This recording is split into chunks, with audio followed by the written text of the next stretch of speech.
మనమందరం కూడా ఆ విధంగా ప్రార్థించినందుకు దేవుడు మనందరికీ సహాయం చేస్తున్నాడు. ఇంకా మనకున్నటువంటి ప్రతి అక్కర అవసరత నిమిత్తము సంఘంలో ఉన్నటువంటి అక్కరలు కానీ, వ్యక్తిగతంగా మన విశ్వాసులైనటువంటి వారి అక్కరలు కానీ ప్రార్థించడానికి సంఘముగా చేరి వచ్చినాం దేవుని సన్నిధి. అయితే దేవుని మాటల చేత మనము ఆ విధంగా ప్రార్థించడానికి, దేవుని మాటలు మనకు అనుకూలపరచడానికి, ఆ విధంగా ప్రార్థించడానికి, ఆత్మ కార్యం జరిగించడానికి, ఆ విధంగా ఆత్మతో సత్యంతో ఆరాధించడానికి, ఆ విధంగా ప్రార్థించడానికి కూడా నాకు మొరపెట్టు నీకు ఉత్తరమిస్తానన్నాడు. మనం మొరపెట్టేటటువంటి మన మొర వినడానికి మనను గ్రహించిన వారై ఉన్నారా? మనను గుర్తించిన వారే మన స్వరాన్ని వింటారు. మన పిల్లలను పిలిస్తే మన డాడీ అని, మమ్మీ అని, అక్క అని గుర్తిస్తాం. అయితే మనం పిలుస్తుంటే, మనం మాట్లాడుతుంటే మన మాట కూడా దేవుడు గ్రహిస్తాడా? నా మాట వింటాడనేటటువంటి గ్రహింపు మనకు, దేవుడు మాకు మాటలు బదులిస్తాడు జవాబు అనేటటువంటి గ్రహింపు మనకు దేవునికి అటువంటి సంబంధము కలిగిన వారమైనప్పుడే మనం ప్రార్థిస్తే, మొరపెడితే దేవుడు మన మాట తప్పకుండా వింటాడు, మన అక్కడ తప్పకుండా తీర్చుతాడు.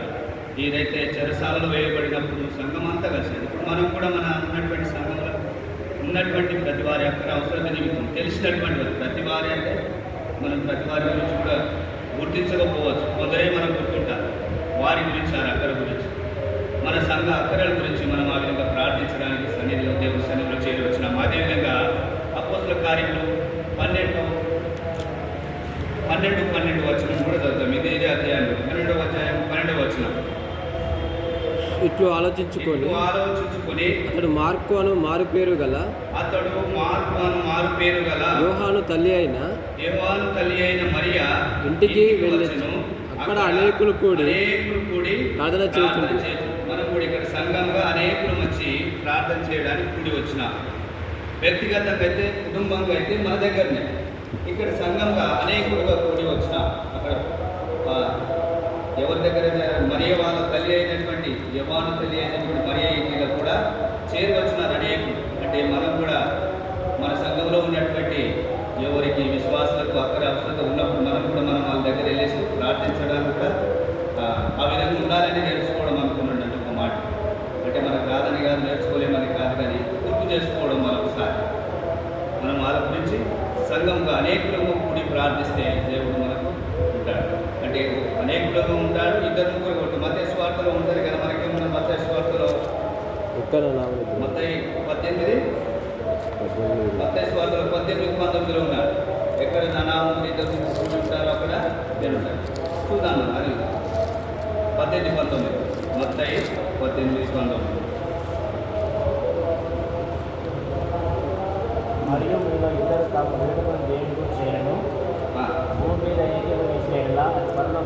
మీద ఏకీభవించిన ఎడల అది పరలోకమందు నా తండ్రి వలన వారికి దొరుకునని మీతో చెబుతున్నారు. అనేకులంగా వచ్చిన ఇద్దరు ముగ్గురు కూడిన, ఎక్కడ ఇద్దరు ముగ్గురు నా నామమున కూడి ఉందో అక్కడ నేను ఉంటానని వాగ్దానం చేసినటువంటి మన దేవుడు. కాబట్టి మనం సంఘంగా ఈ విధంగా ప్రార్థించడానికి, మన అక్కడలను దేవుడు వినడానికి కొరకై ఆ విధంగా మనం ప్రార్థించబదులమై ఉన్నాం. అదేవిధంగా లూకా 18:1-2 వచనాలు చూద్దాం. అదేవిధంగా ప్రార్థన గురించి తర్వాత ప్రార్థన. లూకా వారు విశ్వక నిత్యం ప్రార్థన చేసిన వాళ్ళంటకు 18:1 వారు విశ్వక నిత్యం ప్రార్థన చేసిన వాళ్ళంటకు ఆయన వారితో ఈ ఉపమానం చెప్పారు. ఎట్లా చేయాలన్నా వాళ్ళు ఎట్లా చేశారంట, మనం కూడా మనకు ఉన్నటువంటి అక్కడ అవసరత దేవుడికి చెప్పి ప్రార్థిస్తూ చాలా రోజులైంది అని అన్నప్పుడు కూడా ఏముండాలి, మనకు విశ్వకుండా అట్లా ప్రార్థన చేయడానికి, అది తిరిగి పొందే వరకు మనం విశ్వకుండా ప్రార్థన చేయాలి. చాలా రోజులుగా కొన్ని అంశాలను ప్రార్థిస్తూ వస్తున్నాం సంగమంతా. కొన్ని తెలిసిన విషయాలు కూడా కొన్ని ఉంటే మీ అందరు కూడా ఇంకా ఎక్కువ తెలిసింది అన్నమాట. చాలా రోజుల నుంచి ప్రార్థిస్తున్నాం, వాటికి జవాబు పొందలేమనుకుంటాం. కానీ మనలో ఏముండాలి, విసుగు రాకుండా ఉండి మనం ప్రార్థన చేయడానికి ఉండాలి. చాలా రోజులైంది ఇక ప్రార్థించిన నాకు జవాబు దొరకలేదు, స్వస్థతని దొరకలేదు, సమస్యకు పరిష్కారం దొరకలేదు అని మనం విసుగుపడి ప్రార్థనను మానుకోకుండా ఉండాలని చూపిస్తున్నటువంటి మాట. మనకు ప్రార్థన క్రైస్తవ జీవితానికి మనం పెద్దల ద్వారా చాలాసార్లు వింటాం కదా, ఒక దీపం వెలిగించబడాలంటే అందులో తైలం ఉన్నంత మట్టుకే అది మంచిగా వెలుగుతుంది. ఆ తైలం అయిపోయిన కొద్దిగా అది పొరి వేస్తుంది, దానిలో నరకు వస్తుంది, కరుకు వస్తుంది, అది మాడిపోతూ ఉంటుంది. అందులో ఆయిల్ పూర్తిగా పీల్చుకుంటుంది, ఎండిపోయినట్టయితే అది. ప్రార్థన కూడా మన క్రైస్తవ జీవితం ఉంటుందని మనం వింటూ ఉంటాం.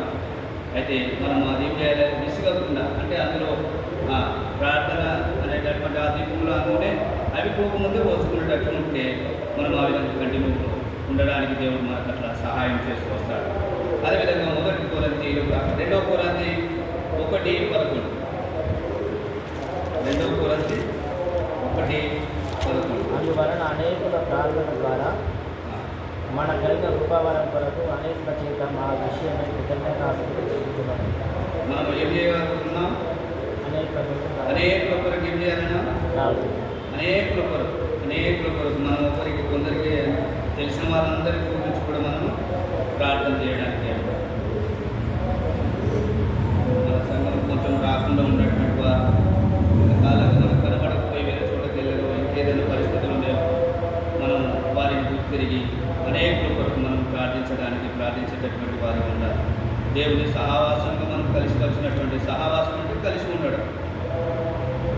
ఒక పండగ అంటే ఏం చేస్తాం? పండగ అంటే భోజనాలు మనం రోజు చేస్తాం, కానీ 10 మంది కలిసి భోజనం చేయడమే పండగ అంటే సహవాసం అంటే మనం అందరం కలిసి ఉండడం. అందరి కొరకు మనం ఒక్కొక్కరు ఎవరైనా ఇంకా తప్పిపోయినారా అనేటటువంటి, ఎవరినైనా విడబడినామనేటటువంటి మాటలను మనం గుర్తు చేసుకోవాలి. కొందరు ఎవరైనా 2 వారాలు రాకపోతే కూడా వాళ్ళని మనం కొంచెం గుర్తు చేసుకుంటే మంచిదనేటటువంటి దాన్ని ఈ దేవుని మాటల ద్వారా ఈ 2 కొరింథీ 1:11 అనేటటువంటి మాట ద్వారా మనం గుర్తు చేసుకున్నాం. అక్కడికి మరొక వచనాన్ని చూసుకుందాం. ఎఫెసీయులకు రాసిన పత్రిక 6వ అధ్యాయం 18, 19, 20. ఆత్మవల్ల ప్రతి సమయమందులో ప్రతి విధమైన ప్రార్థన విజ్ఞాపనలు చేయొచ్చు. ఆ విషయమై సమస్త పరిస్థితుల నిమిత్తము పూర్ణమైన పట్టుదలతో విజ్ఞాపన చేయొచ్చు వెలుగుగా ఉంది. మరియు నేను దేవుని నిమిత్తం రాయబారిని సంఖ్యలో ఉన్నాను. ఆ సువార్త మర్మను ధైర్యంగా తెలియజేయటకు నేను మాట్లాడను చూసినప్పుడు దానిని గురించి నేను మాట్లాడవలసిన ధైర్యంతో మాట్లాడటై నా శక్తి నాకు అనుగ్రహించబడినప్పుడు నా నిమిత్తము పూర్ణమైన పట్టుదలతో విజ్ఞాపన చేయొచ్చు. మెలుకోగలిగి ఉండాలి. మెలుకోగలిగినటువంటి వారమై ఉండి మనం కనిపెట్టుకుంటున్నప్పుడు మెలుకోగలిగినటువంటి వారమై ఉండి ప్రార్థించాలి.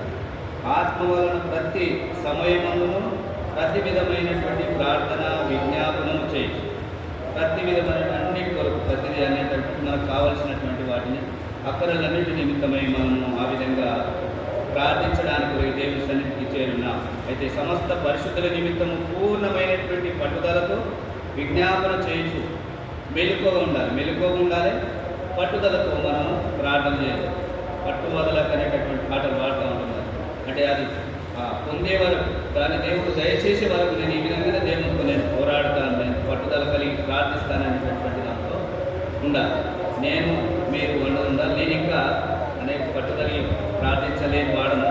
అయితే వీరి మాటల చేత, దేవుని మాటల చేత నేను కూడా ప్రార్థించాలని నిర్ణయించుకోవడానికి, ఆ విధంగా మెలుగు కలిగి ఉండడానికి దేవుడు ఆ విధంగా మనమందరం కూడా ఇప్పుడు దేవుని సన్నిధిలో మన సంఘాకరాలు, అవసరాలు, వ్యక్తిగతమైనటువంటి వారు, అనారోగ్యంగా ఉన్నటువంటి వారు, అక్కడ అవసరతలో ఉన్నటువంటి వారు మనకు కొన్ని వినపములు ఉన్నవి. ఇవి కాకుండా మనకు తెలిసినటువంటి వాటిని కూడా ఇంకా కొందరికి తెలుసు, కొందరు తెలియదు. ఆ విషయాన్ని అందరితో షేర్ చేసుకునే విధంగా మనం దేవుని ప్రార్థించడానికి ప్రార్థనలో